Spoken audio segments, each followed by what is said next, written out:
Hey, folks, welcome to Market Intraday Analysis by InTheMoneyStocks.com, your leaders in pure technical analysis, avoiding all that Wall Street hype.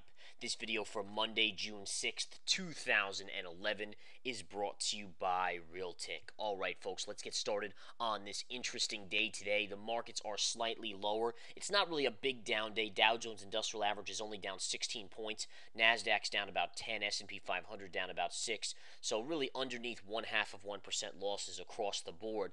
Now, the reason for the downward shift again today after a big fall last week is basically because continued worries are mounting as of Europe and the United States. And again, we're seeing continued issues in Portugal and Greece. More bailouts are needed in Europe. And then all of a sudden, we look at the U.S. and we're seeing these jobs numbers that just are not good enough. And again, that's really making people fear for the kind of recovery that we've all been expecting over the last couple years. And again, with all the Federal Reserve money being pumped into the system, for us not to see a better recovery has to be a little bit of a worry. Now, I think part of the weak jobs number in the U.S. is partially due to the fact that the Japanese earthquake and tsunami did cause some issues in the global arena. I think that's part of it as well. I also think that higher energy prices over the last month and a half, 2 months, were a culprit as well. Those both should subside in the coming month or two. But the fact is, you have the QE2 policy coming to an end. Chances are there's not going to be any major new QE policy at least until 2012. And right now, that's really continuing to keep Wall Street traders on the edge of their seats and not wanting to hold stocks. So, clearly, what you can see today is the market's open slightly lower. We got a little bit of a bounce. Notice where the bounce happened. We opened the day right here on this blue line, and the first 10-minute candle of the day surged up. Why? Because you had support there at the low of the day. So that's actually a pivot support level that worked out beautifully. First candle of the day opens right there and gets a little bit of a pop. It was very short-lived, though. The market started to trade lower, and sure enough, as we fell down, we broke through the blue line. Where did we go? To the yellow line. Now, why are these lines on my charts? Because they're major support and resistance lines. Any line on my chart can be used to trade intraday off of, and that's what we use them in the intraday stock chat for. And sure enough, as we came down to this 129.55 level, I gave the alert to go long in the intraday stock chat. Not only that, but I said I thought it was going to be the low of the day. So far, that has been a dead-on call for those of us in the intraday stock chat. And again, this 129.55 level, if you zoom out on the charts, I want to show you guys something. Take a look at this. This is how you find these levels. Going back to April 2011. This is April 18th, 2011, and sure enough, you have a pivot low right there at 129.55, and that's exactly the level that I gave out, folks. Sure enough, we got filled on that trade, made some good money, and again, based on the low of the day call, many people are holding that for the longer term now, looking for a continued move up today. If we close back above 130 today, you should see continued upside tomorrow and on Wednesday. Alright, so I just want to make that clear, folks. The pivot line you're looking at today is at 130. Again, the low of the day I called right here. If we close above 130, somewhere up here, then what you're going to do is ultimately say to yourself, you could have some more upside in the coming days. And again, that's the key. If you close below 130 even number on the SPY, then believe it or not, especially if you take out this pivot low from the day, you could actually fall pretty sharply in the coming days. So we're going to really keep a close eye on this market and see where it goes in the coming hours into the close today.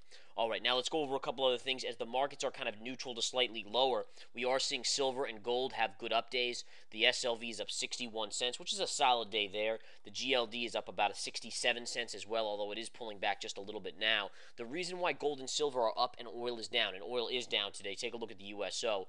The USO closed on Friday right up here, so you can clearly see it's actually down pretty significantly today on oil. And the reason why you're having a disparity in commodities today is basically because gold and silver are looked at as safety assets, in which case what you're seeing is when there's so much instability in Europe and in the United States, people are putting money into the safety of gold and silver.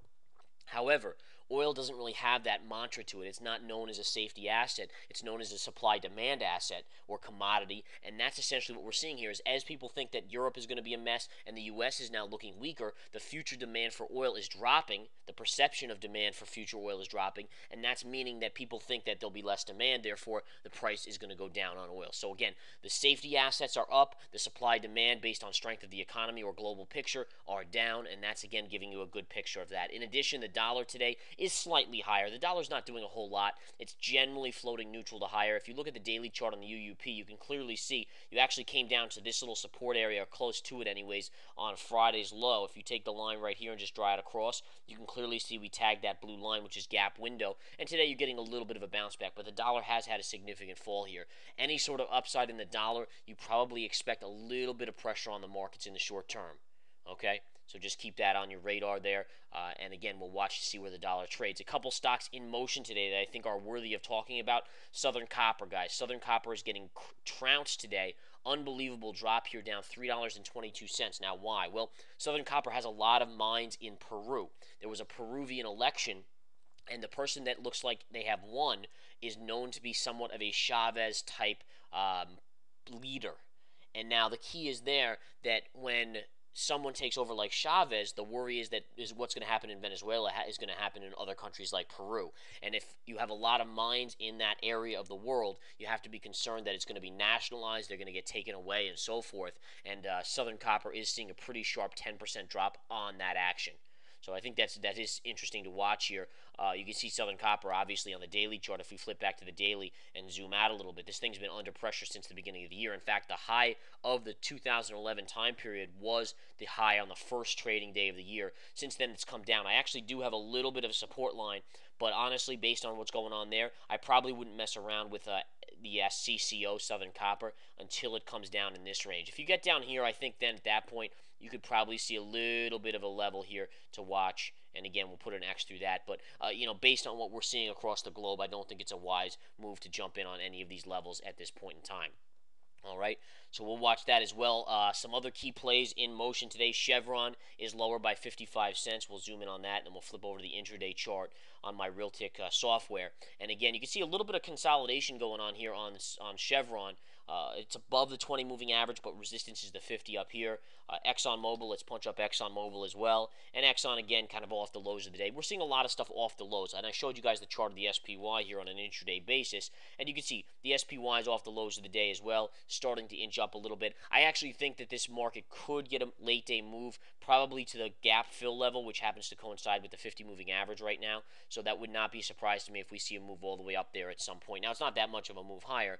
And I don't think there's, even if we do close back above 130 on the SPY today at the close, I don't think there's a ton of upside, but I think you could have a 1 to 2 to 3 day small, and I mean small, bounce in the market, kind of a float higher, if you will. That's only if we close above that 130 level. If we close below 130, then anyone's game plan, you could get a small bounce, but you could also just dump out in the coming days, and we'll watch that as well. All right. Taking a look at a couple other key stocks in motion today, we are seeing financials under a little bit of pressure again, although they are off their lows. Take a look at JP Morgan this morning, dumped out all the way down to almost $40 before rebounding all the way back above 41. Now it's pulling back but holding the 20 moving average. Goldman Sachs was also taking a small hit today, but that's kind of just chopping sideways, only down $1 on the day. Wells Fargo also down, but only down 35 cents. You can see that thing came well off the lows of the day, and even though it's pulling back now, it's still holding that 20 moving average. And Bank of America's back down underneath $11 here, folks, not far off the lows of the day. Any sort of downward shift in the market, and that probably gets to about 1090 or so today, which does continue to look to me to be a somewhat interesting level on the charts. All right, solar stocks are neutral to lower. They were higher early, but gave up a lot of their gains. There's some small cap runners out there we'll talk about in the nightly video tonight. Research in Motion. This is an interesting chart on Research in Motion, folks. Research in Motion was getting crushed early and came back with a vengeance, turning positive. And this actually is a good reversal on the chart. And I have to say, this could be a short-term bottom on Research in Motion. It's $2 off the lows of the day now. And again, something to watch in the continued trading, especially if this market bounces for a couple days. I could see this thing getting another $2 to $3 bounce out of it, close to even possibly 10% move up in the short term. So watch that one very closely. Baidu's down $2. Goldman's up fractionally. Google's up fractionally. Amazon's down a little bit. Really a mixed bag. I would say Microsoft, Dell, and Microsoft, Dell, and Apple are probably the leaders in the technology area. And the Nasdaq overall is percentage-wise down the least. I mean, that's only down 0.2%, down 5 points right now. All right. Let me just see if there's anything else on my radar that I'm watching at this point. I don't really think so. Continue to hold my short ETF half position on the SDS, which is up about 15 cents. I'm up about $1. $1.65 or so on that trade right now on the SDS. It's my second half. I sold my first half for $1.10 on the SDS. And again, if you want these entry levels on any stocks, and there are a lot of open in swing trade alerts in the research center right now, just take the free trial. I mean, that's what the free trial is there for, folks. And I encourage everyone, it's risk free as long as you cancel before the subscription expires, the free trial expires. You're not charged at all, and it's only $49.99 even if you do keep it anyways. And for the amount of money that you make off the swing trades there, it's definitely worth it. But in any case, I encourage you to come join that. Also, we have a webinar this coming Saturday 1 p.m. a methodology webinar. We will be revealing cycle keys, proprietary count signals, and all that kind of stuff. The keys that have enabled us to call the tops and bottoms on this market as accurately as I can. And just to give you guys an example, going back to the exact day of May 2nd, 2011, I called the high within 8 cents. The high, I said this guy is going to be your pivot high on the market, and you will reverse and start selling off from here. And I gave that level right there on that exact date, folks. And I gave that as much as 2 weeks in advance. So this is based on our proprietary techniques that you learn in the webinar. I encourage you to take the In the Money Stocks methodology webinar. You can find it on our website under In the Money Stocks Education and Seminars and Webinars link. All right, guys. Again, free trial offered here in Intraday Stock Chat and everything else here in Intraday Stock Chat and Research Center. Come join us. Take care. Have a great day.